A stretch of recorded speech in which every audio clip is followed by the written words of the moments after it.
A defiant Biden insisting that he will run for another term as president and he will beat Trump, he says, even after all of these gaffes.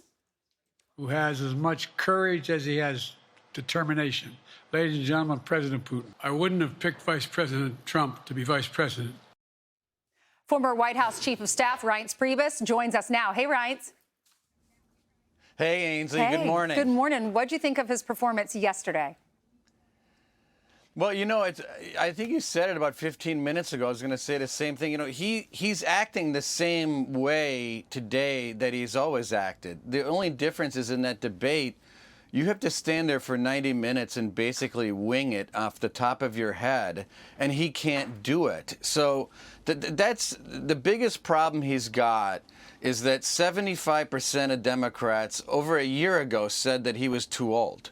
Today, after that debate, 62 of Democrats say he needs to step out of this race, and it's not ending. I mean, the congressmen, the senators, they're leaking out every hour. The last thing I would say about that press conference yesterday, the thing that stood out to me was he said that nobody on his team said he couldn't win, and most importantly, he said no poll says I'm not winning.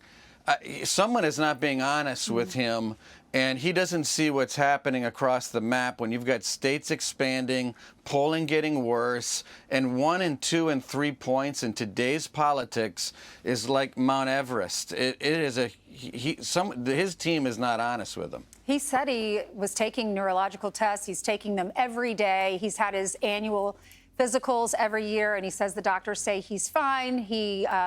Then I was watching Sean's show last night, and Lindsey Graham said he doesn't believe him. He doesn't think that he would take a neurological test, or he has, or if he has, he wants to see the results.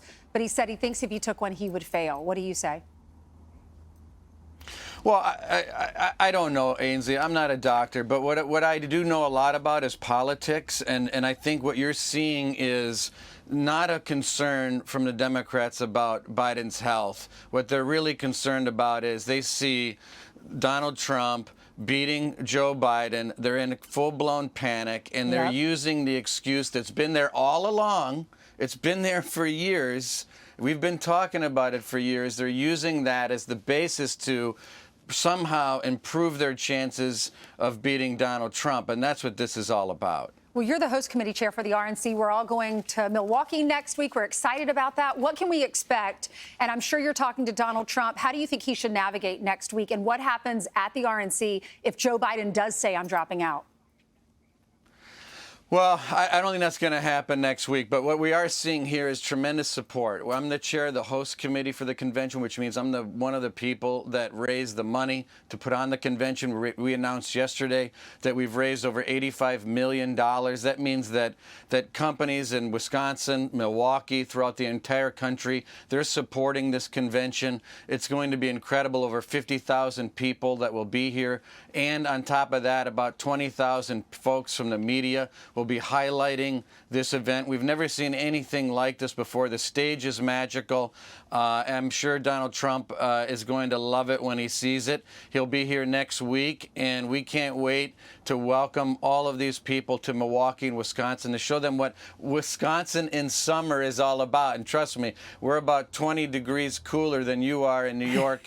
It's a great place to be in the summer. We're excited about that. I heard Steve over in the corner saying, yay. Okay, so who's he going to announce as VP? Who do you want him to pick?